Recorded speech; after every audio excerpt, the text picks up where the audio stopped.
আসসালামু আলাইকুম বন্ধুরা। আজকের ভিডিওতে আমরা দেখব কিভাবে আপনার উইন্ডোজ কম্পিউটারকে ফাস্ট করতে পারেন একদম সিম্পল উপায়ে। কন্ট্রোল শিফট ইএসসি প্রেস করে টাস্ক ম্যানেজার ওপেন করুন। তারপর স্টার্ট আপ ট্যাবে গিয়ে যে অ্যাপসগুলো প্রয়োজন নেই সেগুলো ডিজেবল করে দিন।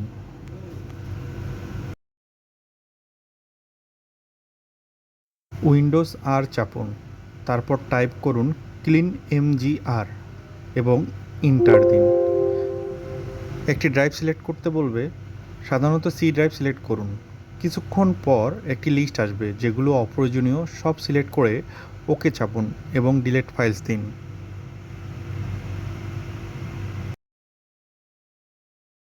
এখানে সামান্য কিছু সময় নেবে, নিয়ে ডিলিট হয়ে যাবে।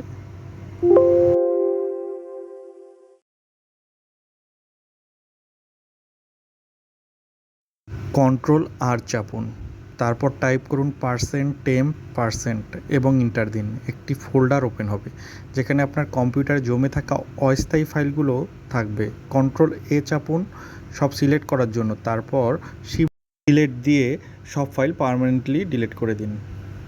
একই উপায়ে টেম্প দিয়ে ইন্টার দিন, তারপরে অস্থায়ী ফাইলগুলো কন্ট্রোল এ চেপে শিফট ডিলিট দিয়ে পার্মানেন্টলি ডিলিট করে দিন। এখানে একটি কথা বলে নিই যে যেগুলো ফাইল ডিলিট হতে চাবে না সেগুলো আপনি স্কিপ করে দিবেন।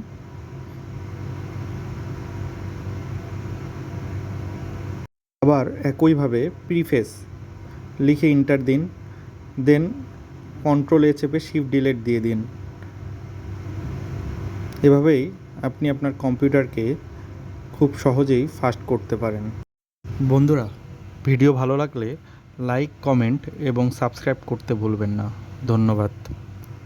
আল্লাহ হাফেজ।